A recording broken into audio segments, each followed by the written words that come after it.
오늘 사도행전 23장에서는 바울이 예루살렘에 도착해서 복음을 전하다가 사내들인 공의회 대제사장과 또 여러 장로들이 모여서 이스라엘의 여러 문제들을 결정하는 그 종교 재판소에 가서 신문을 당하는 내용이 나옵니다. 오늘 이 대목에서 우리는 하나님께서 맡기신 사명을 감당하기 위해서 고난을 기꺼이 감당하는 바울의 믿음의 삶의 모습을 봅니다. 대제사장과 여러 그 공회원들이 바울을 신문할 때에 바울은 그들의 위협에 굴하지 않고 담대하게 예수 그리스도의 복음을 전합니다. 이것이 그들에게 분노를 사서 그 공회원들은 바울을 죽이려고 합니다. 그리고 그것이 여의치 않자 열성 바리새인 급진주의자들이 또 모여서 재판으로 바울을 어떻게 하기가 힘드니까 결사대를 꾸려가지고 암살을 하려고 시도합니다. 유대인들이 바울을 죽이려고 할 때에 두 세력이 있었습니다. 대제사장들과 여러 장로들은 사내들인 공의회의 재판을 통해서 바울을 합법적인 절차를 통해서 죽이려고 하였습니다. 또 그것과 별개로 바리새인 급진주의자들, 혈기왕성한 자들이 결의를 해서 암살을 하여서 죽이고자 하였습니다. 참 비참한 일입니다. 이 사람들 또한 구약의 하나님을 믿고 율법을 지키면서 여호와 신앙 안에서 언약 가운데서 살아간다고 자처하는 자들인데 살인하지 말라 하는 하나님의 계명을 정면으로 거스르면서 재판을 통해서 합법적으로 제도로 또 심지어는 구체적으로 사람을 암살할 계획까지 세우면서 바울 사도를 죽음에 몰아넣으려고 합니다. 이들은 이것이 하나님의 뜻에 합당하다고 생각했습니다. 주님의 말씀에 순종하고 율법을 준수하고 하나님의 이름을 보호하고 영광을 돌리는 일이라고 생각하면서 신념에 따라서 이런 일을 행하였습니다. 우리가 이 점을 참 주의해야 합니다. 하나님을 믿는다, 주님을 예배한다 하면서 신념에 사로잡혀서 어떤 일을 하는데 그것이 오히려 주님의 말씀을 거스르고 큰 죄를 짓는 길로 빠질 수 있습니다. 내가 지금까지 믿고 있는 전통이나 또는 주변 사람들의 분위기에 휩쓸려 가면서 신앙생활을 하는 것이 아니라 항상 주님의 말씀을 가까이 하고 그 말씀의 근거에서 따져보면서 말씀에 충성되게 믿음을 갖고 신앙생활을 하는 것이 참 중요합니다. 이러한 상황 가운데서 바울은 담대하게 그리스도의 복음을 전하면서 자기의 사명을 감당합니다. 이 상황 가운데서 바울은 결국 로마에 붙잡혀서 재판을 당하는 대로 나아가게 됩니다. 어쩔 수 없이 상황에 끌려가고 이들이 요구하는 대로 사내들인 공의회에서 신문을 받기도 하고 또 이 결사대가 무서워서 도망치는 것 같기도 하고 또 로마 군인에 붙잡혀가지고 재판을 당하고 로마로 끌려가는 것 같습니다.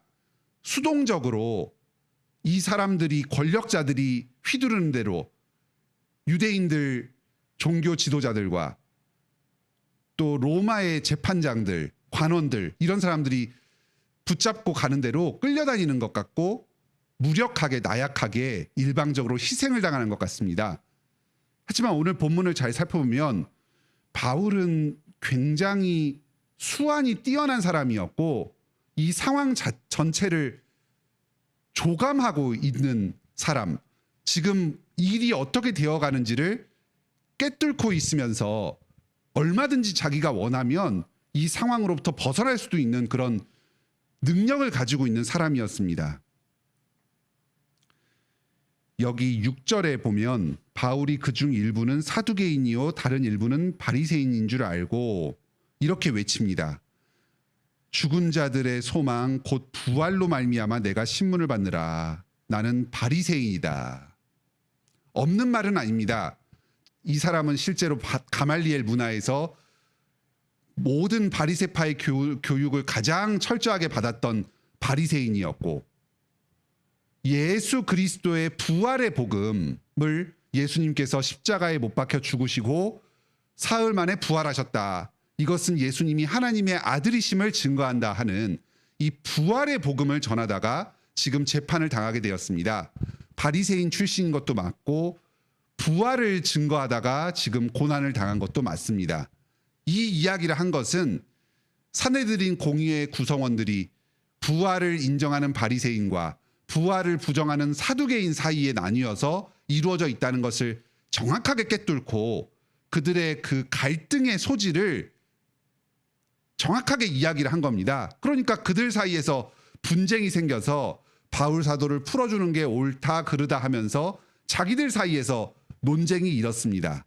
지금 이 산헤드린 공의회를 구성하는 세력들이 누구이고 그들의 약한 지점이 어디인지를 정확하게 꿰뚫고서 한마디를 전하였을 뿐인데 그로 인해서 분쟁이 일어서 풀려나게 되었습니다.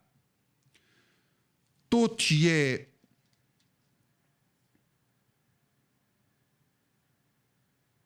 17절에 보면 바울의 사촌이 그 조카가 바울에게 와서 이 결사대의 음모를 이야기합니다. 바울을 암살하려고 하는 자들이 음모를 꾸미고 있었다 하는 것을 밝힙니다. 그러니까 바울이 그 조카를 백부장 로마 군인에게 당시에 예루살렘의 치안을 담당하던 그 경비대장에게 보내어서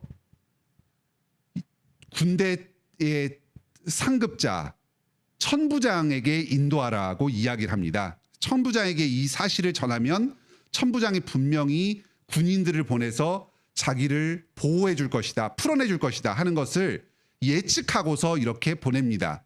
이런 것을 알면 바울은 당시에 그 예루살렘의 종교적인 상황, 또 정치적인 상황, 군사적인 상황 이런 것이 어떻게 흘러가고 있는지를 정확하게 알고 있는 당대의 지식인이었습니다. 얼마든지 이 위험 가운데서 스스로 풀려나서 자유롭게 되고 안전한 상황 가운데에서 하나님을 믿으면서 복음을 전하는 길이 무엇인지를 정확하게 알고 있는 사람이었습니다. 그런데 왜 산헤드린 공의회에 끌려가 가지고 이렇게 신문을 당하고 고초를 당하였나?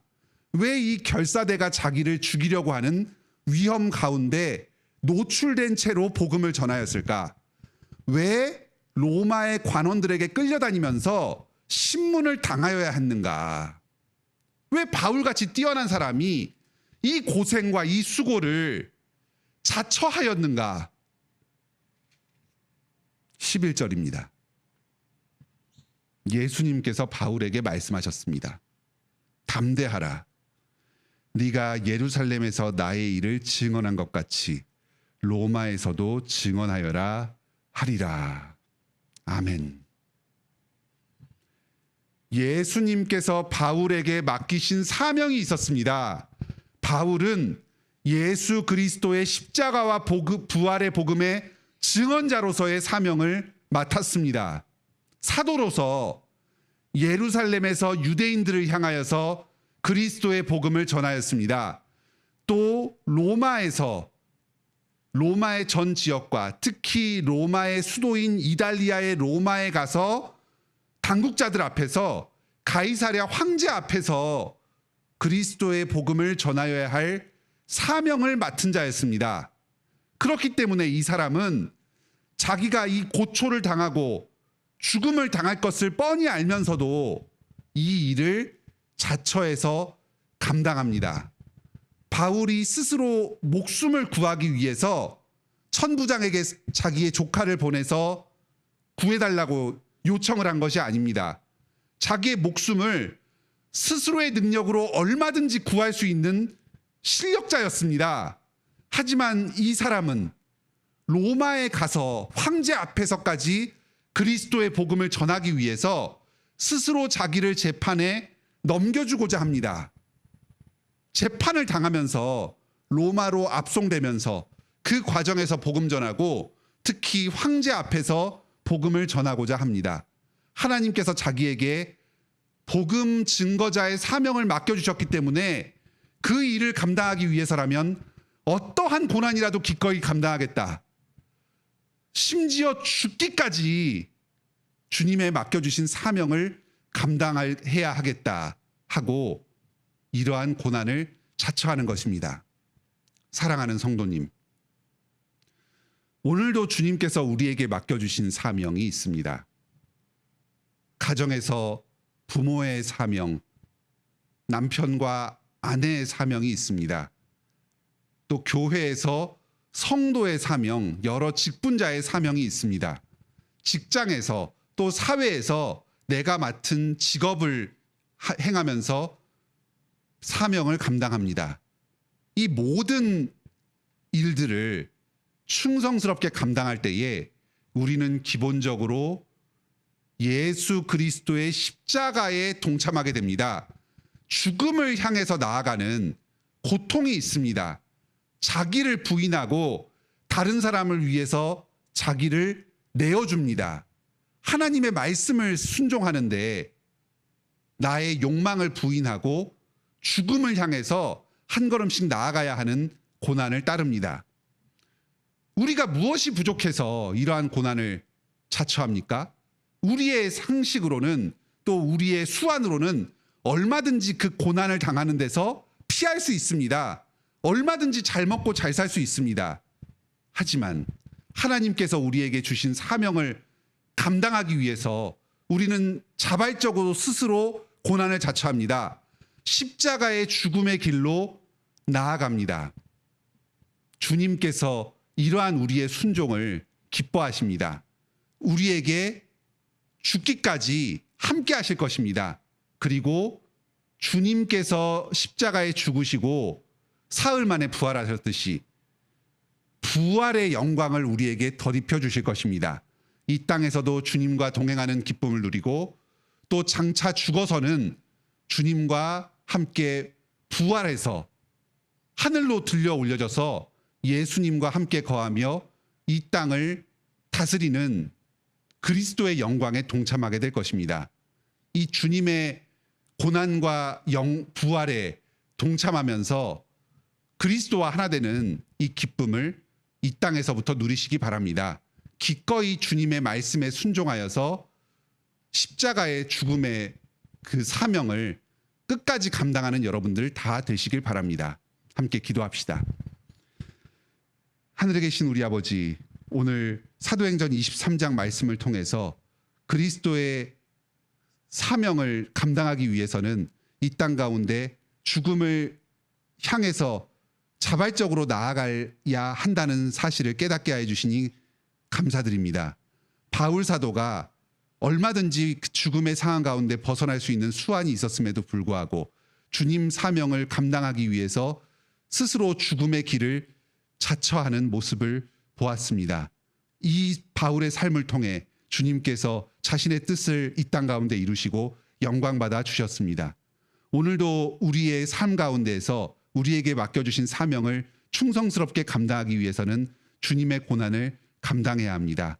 날마다 스스로 부인하고 십자가에 매달려 죽는 고통을 감당해야 하고 또 실제로 삶의 방향 가운데 죽음의 방향을 향해서 나아가야 하기도 합니다. 저희가 이러한 고난을 주님의 말씀에 붙들고 기꺼이 감당할 수 있는 믿음을 허락하여 주시옵소서. 주님의 고난에 동참하는 자를 주님께서 영광 가운데 함께 들리게 하여 주시고 부활의 생명을 허락하여 주신다. 우리의 죽음을 통해서 우리의 이 고난을 통해서 주님께서 자신의 뜻을 이 땅 가운데 이루신다 하는 이 사실을 굳게 믿고서 오늘도 이 주님께서 맡겨주신 사명을 기쁨으로 감당하는 저희들이 다 되게 하여 주시옵소서. 이 일을 감당하는 데 있어서 필요한 여러 자원들이 있습니다. 건강 주시고 물질을 허락하여 주시옵소서. 인생의 여러 고난들을 극복하게 하여 주시고 주님께서 맡겨주신 사명을 넉넉히 감당하게 하여 주시옵소서. 인생의 여러 고난들, 사랑하는 가족들을 먼저 주님께 떠나보내고 슬픔 가운데 있는 성도들, 또 죽음과 그 질병의 공포 가운데서 싸우면서 투병 중인 성도들 우리 주변에 있습니다. 주님께서 이들에게 말씀으로 위로하여 주시고 이 삶을 살아나갈 힘을 날마다 공급하여 주시옵소서. 현실적으로 필요한 모든 것을 공급하여 주심으로 능히 이 땅에서 여러 고난을 이기고 믿음으로 순종하며 주님께 영광 돌리는 삶을 살게 하여 주시옵소서. 우리 교회가 이러한 어려움 가운데 처한 성도들을 함께 슬퍼하며 함께 기도하며 함께 이 땅에서 이 고난을 감당하며 나아가기를 원합니다. 주님께서 이 교회에 복 주셔서 사랑으로 하나 되게 하여 주시고 주님께 온전히 영광 돌리게 하여 주시옵소서. 예수님의 이름으로 기도드립니다. 아멘. 오늘도 은혜로운 기도 시간 되시길 바랍니다.